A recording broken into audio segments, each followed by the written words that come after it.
Ciao a tutti e bentornati sul mio canale! Oggi parliamo di preposizioni semplici, ma vedremo in particolare le preposizioni di tempo. Siete pronti? In questo video parleremo delle preposizioni da, per, tra, fra. Iniziamo con la preposizione da. Questa preposizione, come preposizione di tempo, è molto importante perché ci permette di esprimere un'azione che è iniziata nel passato e continua ancora nel presente. Con la preposizione da dobbiamo usare il presente indicativo. Per esempio, insegno l'italiano su YouTube da 5 anni. Che cosa vuol dire questa frase? Vuol dire che ho iniziato 5 anni fa ad insegnare l'italiano su YouTube e ancora oggi insegno l'italiano su YouTube. Quindi sto parlando di un'azione che è iniziata nel passato e tuttora continua. Quindi nel presente quella stessa azione è ancora rilevante e probabilmente lo sarà anche per il futuro, ma su questo non mi esprimo perché non si sa. Facciamo un altro esempio. Luca vive a New York da 3 anni, quindi 3 anni fa si è trasferito a New York, per questi 3 anni ha vissuto a New York e ancora oggi vive a New York, tuttora vive a New York. Presente indicativo più da più indicazione di tempo. Anche in una frase negativa, per esempio, Maria non fuma più da 10 anni. Vuol dire che ha smesso di fumare 10 anni fa e oggi continua a non fumare. Ovviamente utilizziamo la preposizione da in combinazione con la preposizione a per esprimere la durata di un'azione. Per esempio, sarò a Milano da lunedì a giovedì. Quindi lunedì, martedì, mercoledì e giovedì io sarò a Milano.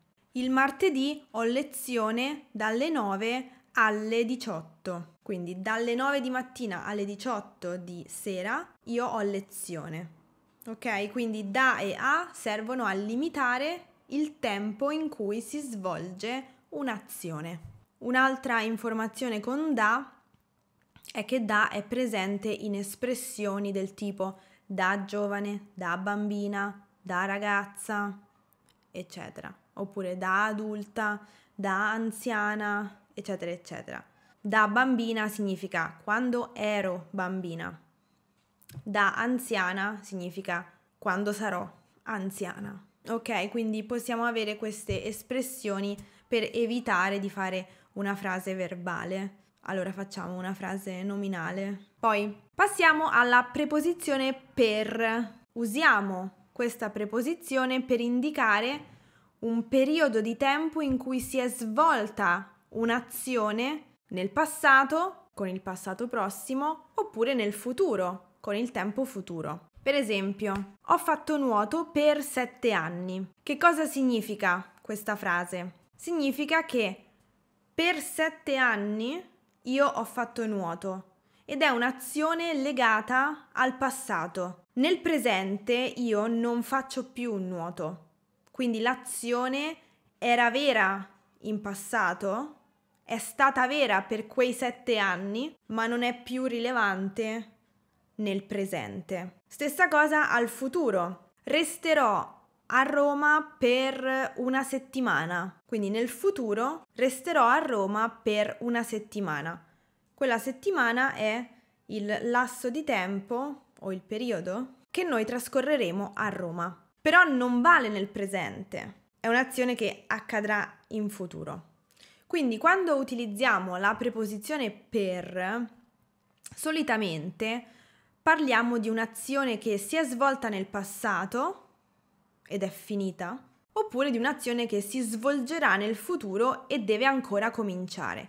Quindi con la preposizione per il presente non lo consideriamo. Per chi di voi è madrelingua inglese c'è un piccolo problema, perché in inglese si dice I have been teaching Italian on YouTube for 5 years. Quando dite questo stesso concetto in italiano tendete a tradurre letteralmente ho insegnato l'italiano per, ma in realtà è sbagliato. In italiano I have been teaching Italian on YouTube for 5 years si traduce con insegno l'italiano da 5 anni. Quindi dovete fare molta attenzione con la struttura presente più da e passato prossimo più per. Insegno l'italiano da 5 anni significa che ho iniziato 5 anni fa ad insegnare l'italiano e ancora oggi lo insegno.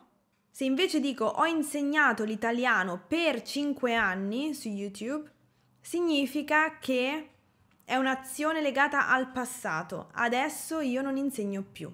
Veniamo alle ultime preposizioni che sono tra e fra, che sono intercambiabili perché hanno lo stesso significato. Utilizziamo tra o fra quando dobbiamo esprimere un'azione che avverrà in un momento preciso nel futuro. Il film inizia tra 5 minuti, oppure il film inizierà tra 5 minuti.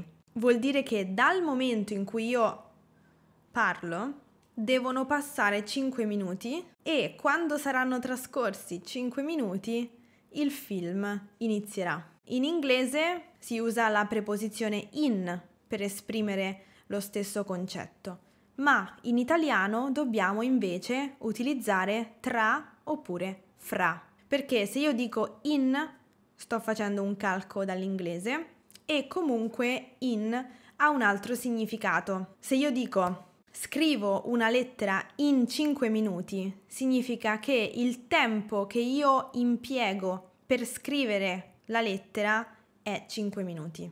Non significa che inizierò a scrivere la lettera tra 5 minuti. Quindi attenzione a questa differenza in italiano. Questo è tutto per oggi. Se avete delle domande, lasciatele qui sotto nei commenti. Noi ci vediamo nel prossimo video. A presto! Ciao!